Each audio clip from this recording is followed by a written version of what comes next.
Hey, everybody. Welcome back to ATL Developments with Geoff Smith. I am Geoff Smith, and we are recording live, or at least live right now, in the Business Radio X studios up here in Alpharetta in the beautiful Renaissance Bank off of Windward Parkway, where we talk about all things economic development throughout the metro Atlanta area.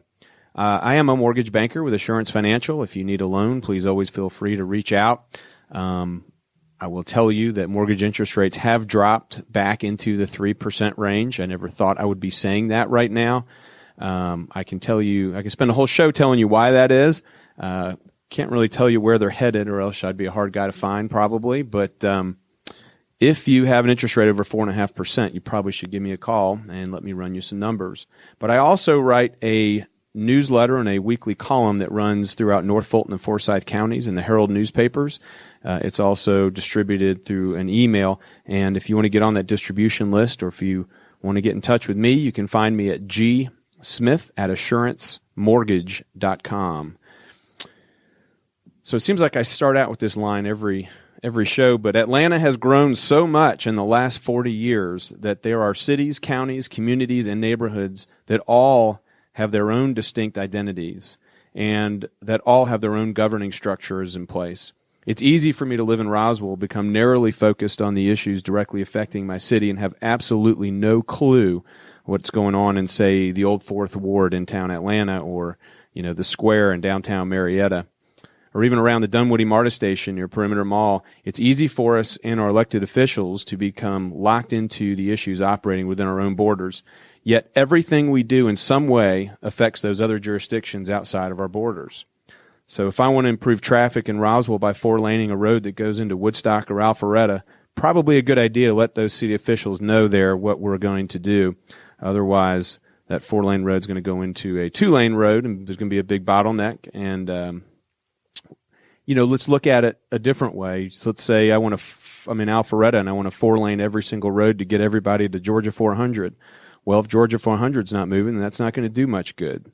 So it's good for us to know what's going on. It's good for the communities to know what's going on in other communities. And it's good for somebody to be overseeing and watching all this stuff, writing all this stuff down to put everybody on the same page. And in my mind, in my view, that's kind of why we have a need for something called the Atlanta Regional Commission, or as most call it, the ARC.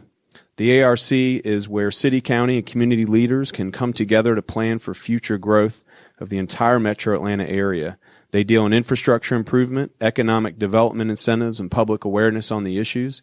They have a large full-time staff and have created the 25-year plan that serves as a long-range blueprint detailing the investments needed to ensure future success and to improve the quality of life for all people in the metro area, which I used to say the 10-county metro area, but I think they're looking a little bit wider now.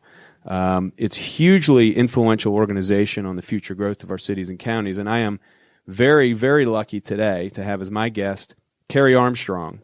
Armstrong has served on the Atlanta Regional Commission since 2008. He is now in his second term as chairman of the ARC. He is the managing director of Pope & Land, one of the metro area's largest commercial developers. He serves as chairman of the North Fulton Community Improvement District, which if you listened to our last show, you know all about that, and is the immediate past chair of the Council for Quality Growth here in Atlanta.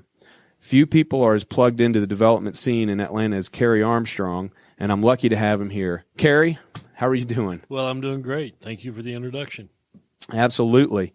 Kerry, I always like to start off my show. Atlanta is such a huge melting pot. Everybody I know is from somewhere else. So for me, I'm a native. It's fun to hear where people grew up, what it was like there, and how they came to Atlanta, and I find that's a good place to start the show. So I'll begin there with you. Where'd you start out in this world? Well, I actually was born and raised in Kokomo, Indiana. Okay. It's a town of about 52,000 people, about an hour north of Indianapolis, so sort of north-central Indiana. And grew up there, went to Purdue University about an hour away. Okay. And spent the first part of my adulthood in the Midwest. And then I married a Southern girl. Who I met in Atlanta, and the die was cast. There you go. Yeah, so there's all kinds of draws down here, and that certainly is one of them. What was Kokomo like growing up? What kind of town was Kokomo? Was it, just a basic Midwestern town, farms and factories. Okay. The auto industry played a big part in its economy. It had Delco radio, Chrysler transmission, so smokestack, steel mills in town, and didn't take too long to get out of town, and that was all farmland, corn and soybeans and things like that. Interesting. Very interesting. So went to Purdue, came into Atlanta, and got into the development world somewhere along the way. Yeah. I actually started when I got out of college, ultimately. Yeah. I went to work for my national fraternity, believe it or not, for my national headquarters. Okay. And that got me all around the country. Got to meet with a lot of people, visited college campuses all over the place. And in the years that I did that, I met a lot of alumni who were in the commercial real estate business. And they said several times that when I decided to get a real job and grow up, I ought to look into that. And when that time came, I called them up, made them make good on their promise. So my wife and I had picked Atlanta. I had been down here a lot and loved it. So I was a willing convert to move south. And I came down and jumped up and down until somebody hired me. There you go. And what year was that about? 1988. 1988. Easter weekend of 1988. Okay. A lot going on in 1988 in Atlanta. Certainly a lot of development stuff. There was. And it had its problems. And one of the gentlemen who counseled me in Chicago, I said, I hear that, and I knew nothing about the commercial real estate business. Okay. I said, I hear Atlanta has a lot of problems. He said, you better hope so. If they don't have problems, they don't need anybody to come down and solve them. And that kind of, locked me in. So we came down and haven't looked back.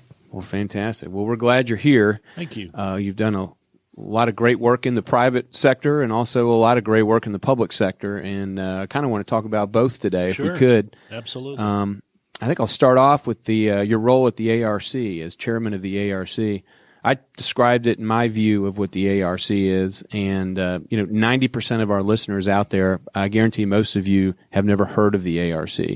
And so what I would like, if you would, just tell me in your view, what is it that the ARC does? What benefit does the ARC have to the Metro Atlanta area, and what kind of things do you do? And give us kind of a glimpse of what goes on over there at the ARC. Sure, I'd be happy to. The ARC is a little bit of a complicated beast because it's involved in a lot of different disciplines. To most people, it's associated with transportation and traffic and roads and all of that stuff, and it certainly is. At its core, the 10 core counties form the regional commission, and every county in Georgia is a part of a regional commission. There's 12. Okay. And that is at its base. It exists for long-range land use planning and all of those things. But as we get into our other disciplines, that region changes geographically, the largest being transportation, which is actually a 20-county region. Okay. We're the federally designated metropolitan planning organization. So all federal money that comes into the 20-county region has to be in our plan. So that's where we make a lot of the headlines. But we're involved in a lot of other disciplines. The easiest way to think of us is that we are really the only agency involved in long-term planning on key disciplines that impact our entire region. Right. At our heart, we're planners. Right. Certainly along the way, we become involved in how money is allocated and resources and strategies and all of those things. But at our heart, we're planners, and we also administer several programs on behalf of other governments like the federal government and so forth. So it can be a little complicated sometimes. Sure, I can imagine. First of all, you've got a lot of community and elected officials all on the commission, and we do, and everybody's got their turf to fight for or work for, I should say.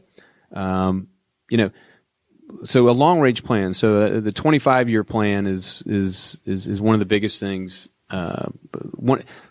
I guess, Mike, what I'm trying to figure out how to ask is the 25-year plan. It describes the transportation outlook. What exactly goes into the 25-year plan? What is it telling folks, and how closely is that plan actually followed? I mean, I know it can't be letter of the law. It's more of Sure. a something for people to shoot for in some way. Yeah. A lot of it's aspirational. And we Right. call it that. If we had all the money in the world, Right. everything we needed, this is what it would look like. Right. The world doesn't work that way, so we have to constrain the plan based on realistically available funding. One of the things we've tried to do at the ARC over the last several years is to actually combine our disciplines when we look at that plan. Mm-hmm. So it's not just a 25-year long-range transportation plan. Right. If you stop and think about it, one of our disciplines is we are the Area Agency on Aging. Now, how do you plan 25 years in the future for transportation when you don't understand and consider our aging population and what their transportations are going to need? Sure. In America today, women outlive their ability to drive by 10 years, men by 7. Okay. So how do we ignore that reality? So we try to incorporate all of our disciplines into this long-range plan, which makes a complicated task all the more complicated. Sure. But when you look at changes and trends in really everything, but particularly transportation, 25 years ago, nobody had ever heard of Uber or Lyft, Right. or scooters Right. available on every corner, or all of those things. The transportation technology is advancing so quickly that it's almost impossible to have a crystal ball good enough to really formulate a definitive 25-year plan. This is what's going to look like in 2040 and beyond. Right. So the art to it is being very nimble and understanding how disruptions and changes and where the trend lines are going and what are the likely possibilities, and continually refine that. We do that every 4 years, so we're continually adjusting our plans. Well, I've heard you mention, I was going to ask you what is, one question has, what is the biggest issue that's discussed down there? And I've heard you say transit and transportation quite a bit. And when you're talking about regional, that's the one thing that kind of ties everything together are the roads and everything. So if I could dive into that transit Absolutely. a little bit, I know every city and county has its own transit plan, right, for its own city. How does the ARC coordinate all of those plans? Does it use comprehensive plans from, say, each city, county, MARTA, GDOT, all these entities, and kind of mash them together into one plan? Or, how do they come up with what each city and area and county and jurisdiction and entity within its 10-county area does and is doing? How do they put all that together in one plan? Well, you've kind of nailed it. It is kind of mashing it up. Oh, okay. Because Okay. everybody's plans and needs are different. It's a very collaborative process. Yeah. We ARC never work in a vacuum. Our board of commissioners for the ARC, for the agency, involves county chairman of the 10 core counties. It involves mayors from all of the counties, and it involves citizen members like myself, who are elected by the public members. And we're in constant contact and work with all of the other involved agencies, GDOT certainly, CERTA, MARTA, GRETA, now even, of course, the ATL, which is Right. new on the scene. Right. For those that don't know, the ATL was going to be MARTA. Well, it's the Atlanta Transit Link Authority. And Right. It answered a question that had loomed for years, which is, to your point, how do we meld all this together? We've got different transit systems all over the region, and they don't talk to each other. Right. My Breeze card won't work your bus. Right. My route doesn't hook up with yours. How do we make it a truly regional plan? Right. And so all of those transit agencies are involved in our work through the various committees that Yep. we have that lead up to the board. And it's truly collaborative process. But we're lucky in that when people come to work as a board member or staff or whoever at the Atlanta Regional Commission, they think regionally. They never forget where they're from. They never forget who put them in office. Mm-hmm. But they understand that we have to have regional solutions to really make this all work. And they behave that way. And it's great to see. That's great. So what role does ARC have in folks getting funding for, let's say I want to, I'm up in North Fulton and I want more lanes on Georgia 400 and I want the state to do something about it.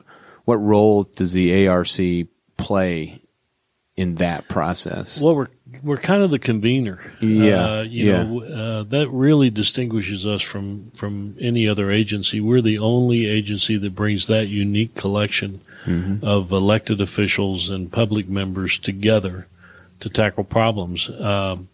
Typically, if it'll almost always involve a city or a county. Of course it will. Sure. And those plans and transportation plans and land use plans are all kind of bubbled up through the system and work their way through the process, not only in GDOT's plan, Georgia Department of Transportation, and then collaboratively with our plan. They are prioritized through primarily because of limited funds. Right. A lot of the bigger projects, of course, that's federal money. Right. And that comes with its own burdens and Sure. benefits. So it's a process, and things appear on the plan, the long-term plan, and then there's another plan that's called the Transportation Improvement Plan, which is 6 years. Okay. And so when we look at the whole smorgasbord of possible things we want to do, we narrow it down to say, okay, what can really happen in the next 6 years? Right. And then we focus the funding on those things and make them happen.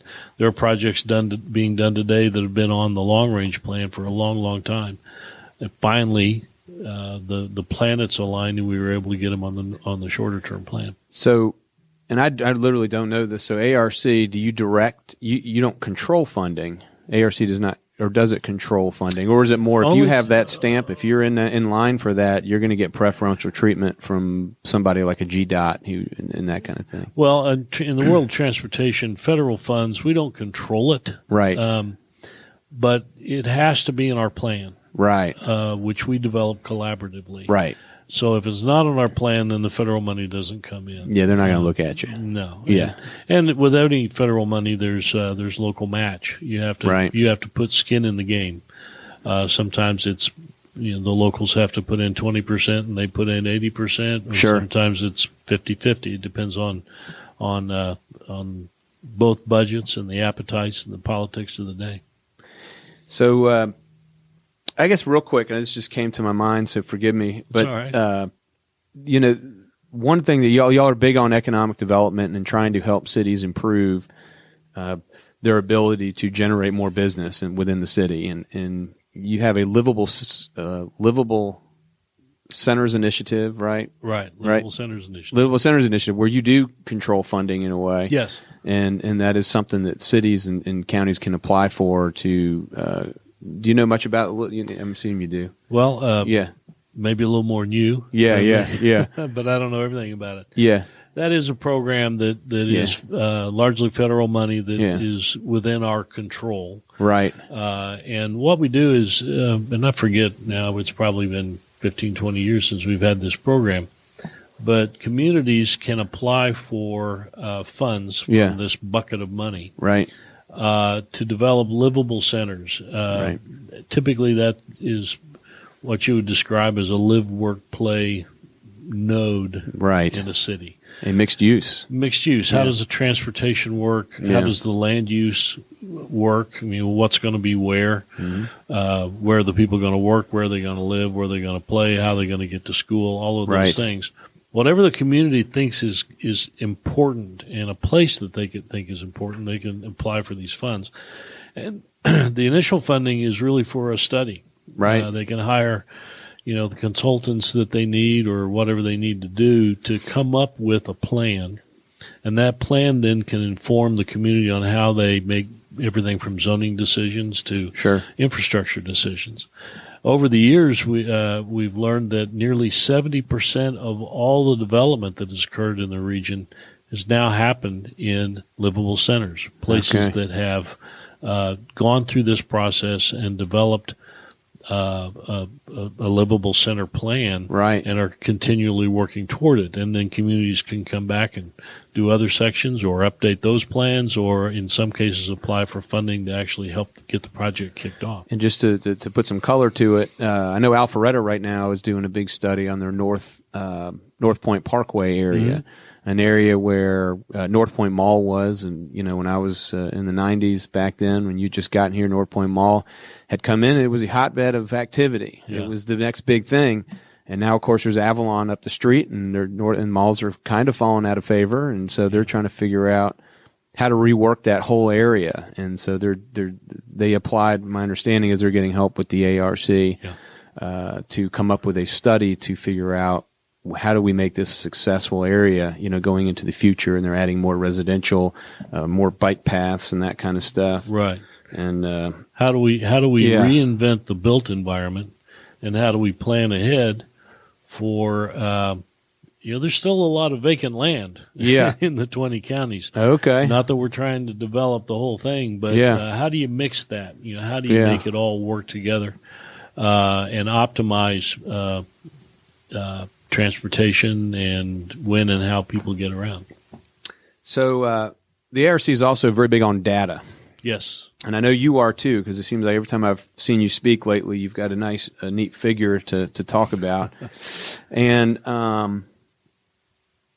in terms of that, I know the ARC keeps a lot of it. So every time one of the things I've heard you talk about, we're talking about the 10-county population growing by more than 1.5 million people by 2040, which is kind of incredible to think about. Yeah. I think you said that was the size of Charlotte or something. Well, actually, that's one of the statistics. The 20-county region, which is our transportation area, will grow by 2.6. Good gravy. That's roughly the equivalent of moving metropolitan Charlotte to Atlanta between now and 2040. A lot of people. So we got some planning to do. We got some planning to do. Yeah. So no doubt people want to move here. It's a sign of a thriving economy. Sure. Wonderful way of life that we've got here, but certainly it's going to tax our already taxed infrastructure. So see, we talked about traffic, but as a developer, it's hard right now to find cheap land where you can build houses that most new residents can be able to afford. I guess I'm going to steer this into an affordable housing.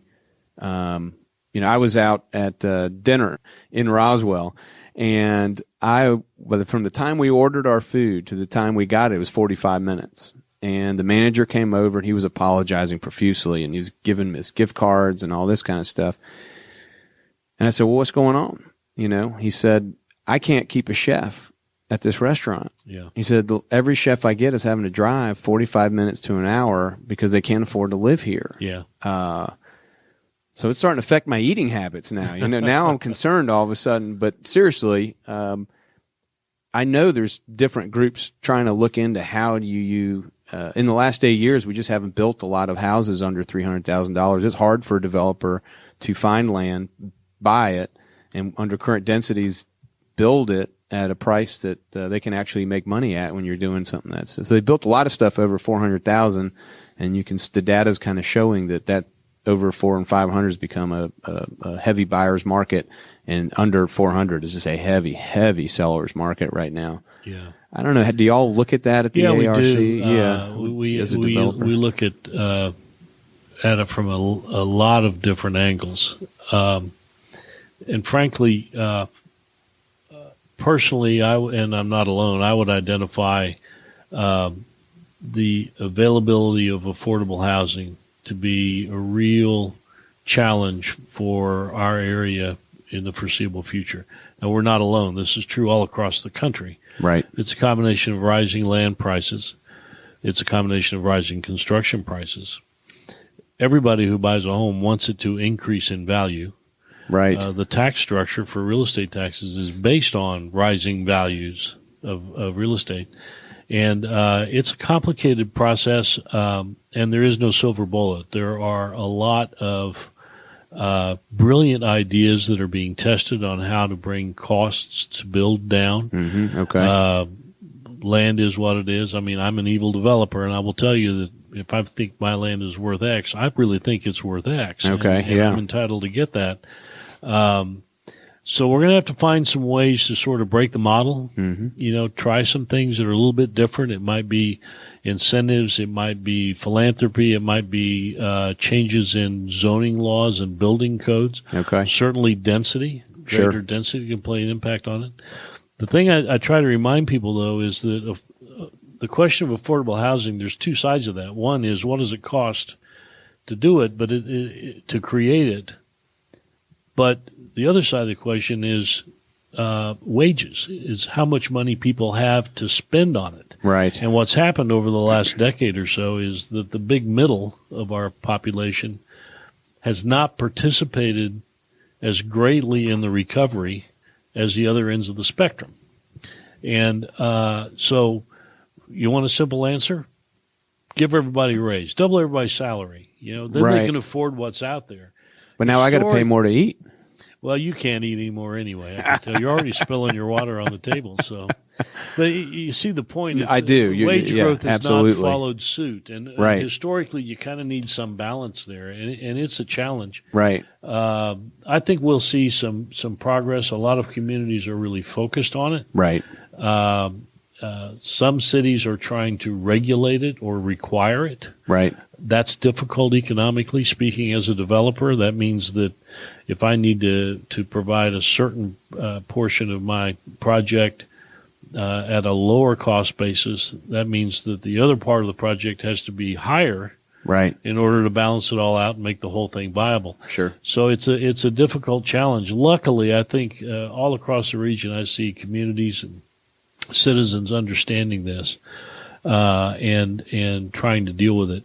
Anecdotally, to your point, you've heard the phrase "drive till you qualify." If somebody wants to buy a house, they're going to get in the car and they're going to keep driving farther out until they can qualify. But if their job is still closer in, then the time that it takes to get to and from work and the cost of that transportation is expensive.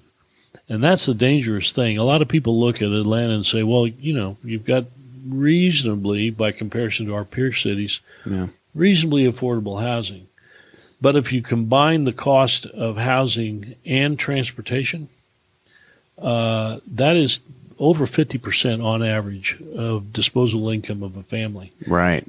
And that don't fly. No. You got to be more like 30%, 35% to make that work. So we've got a challenge, and people are driving too far, and that brings the transit question up.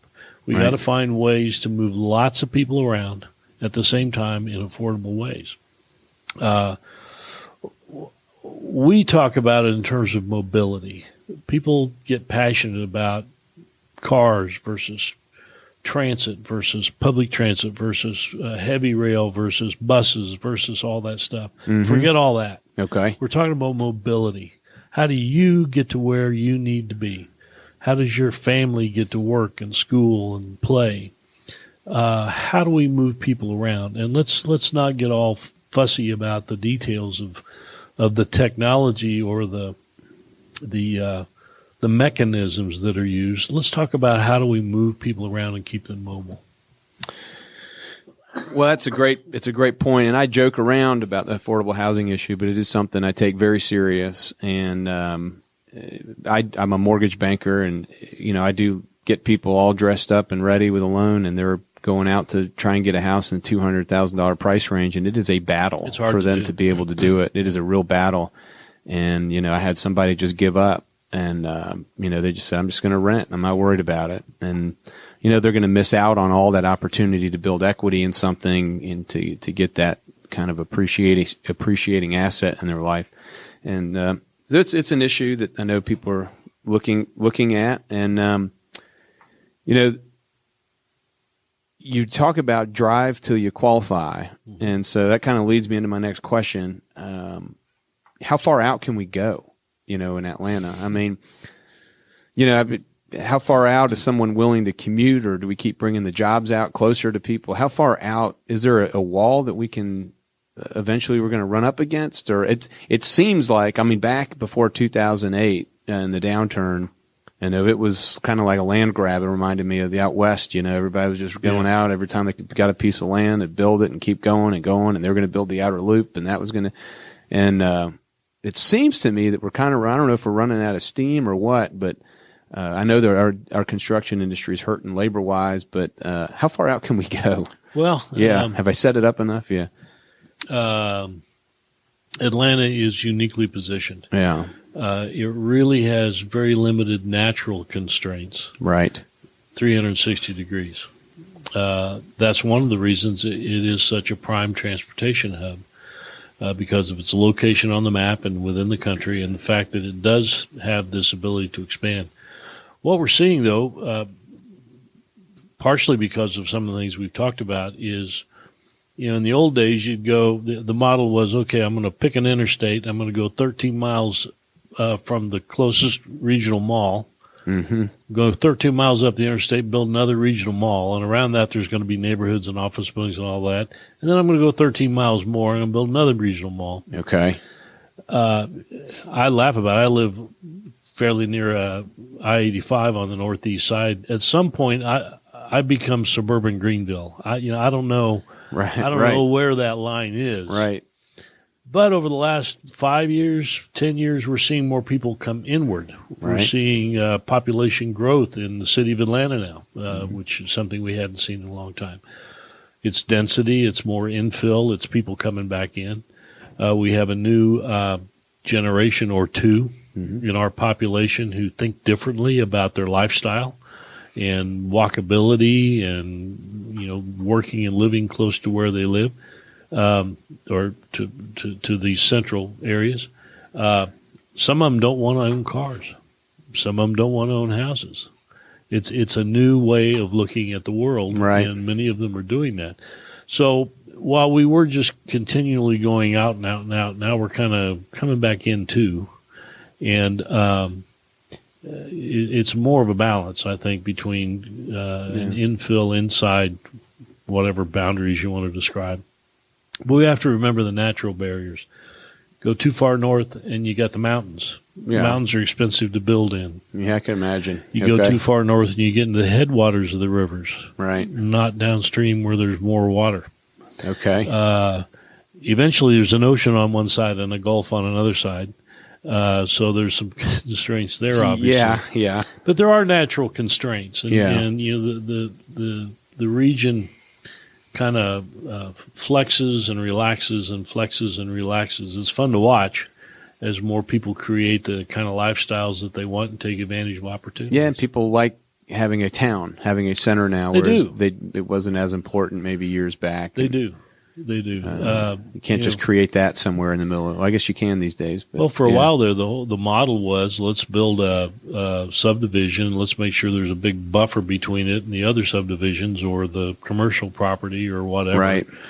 And let's all orient our houses toward the street and not have too many side windows, and will be some backyards. I mean, you can create communities where you never see your neighbors. Right. Well, that's changing. Right. Some of the planners call it yoo-hoo space. I need a space in my backyard where I can lean on the fence and talk to my neighbor. Yeah, right. And say yoo-hoo. And that's good. I mean, that's kind of neat to see that people are trying to get more engaged with their friends and neighbors. Well, we're getting closer to the end here. John's over there giving me the numbers. So what I would like to do is I'd like to, before we get out of here, is put your developer hat on at Pope and Land. And, I love giving folks kind of a glimpse of what goes on behind the scenes in my guest jobs, particularly in how some of these large projects get planned and are ultimately developed. I'm particularly interested in how you factor in the surroundings of properties when you're planning them. I was just at a council meeting in Roswell where they were considering a development on the east side where there was a developer had a relatively large project, and he was telling folks what his studies showed, what the market would bear, and that's what his project was. And residents were getting up and telling him what they wanted there instead. And this council's sitting there trying to decide who's right, and and all that kind of stuff. And so I think it'd be fascinating to look at one of y'all's properties up in Alpharetta and just kind of learn how you think about developing that property. And one property in particular is a very large tract that Pope and Land owns up there at the southwestern corner of Old Milton Parkway and 400. You familiar? Give me a name of it. So this is near Avalon. Yeah, we have well, I'm going to misinterpret your question and answer what I want to talk about.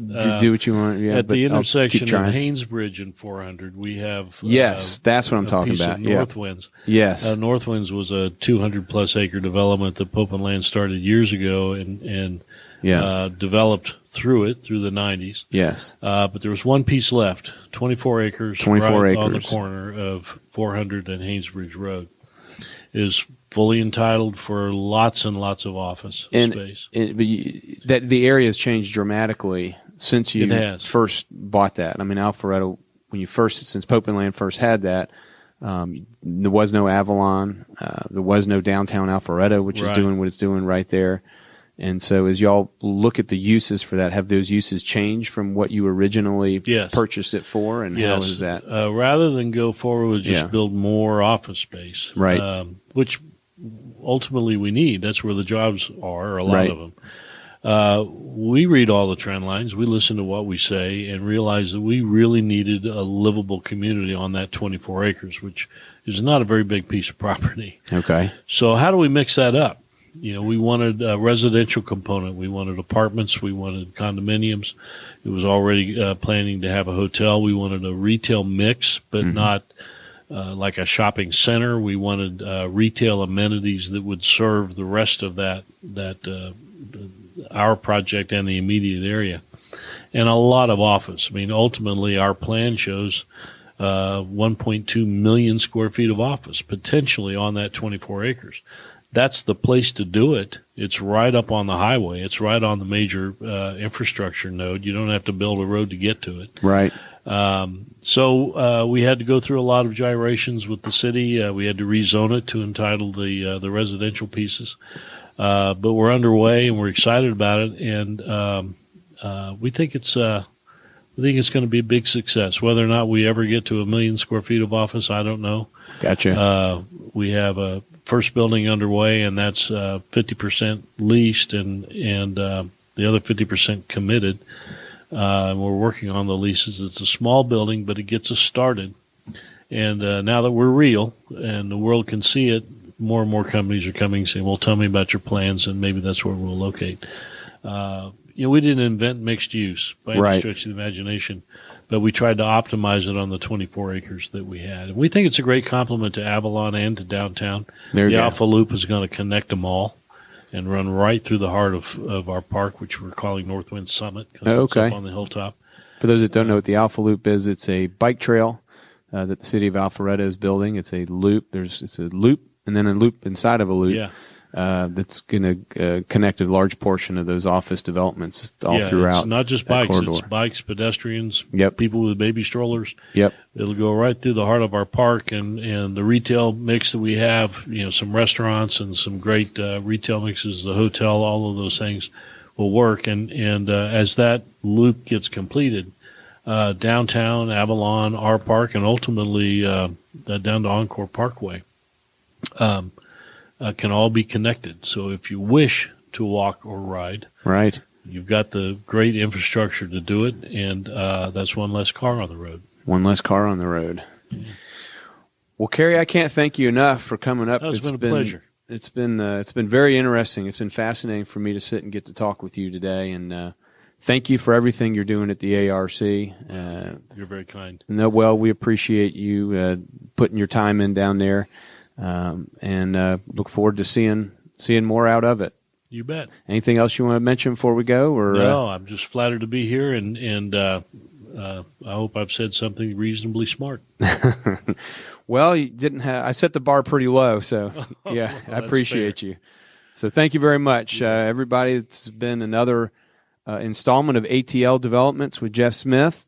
I appreciate my guest, Kerry Armstrong, a Managing Director with Pope and Land and Chairman of the ARC, the Atlanta Regional Commission. Everybody have a nice holiday, and we will see you soon.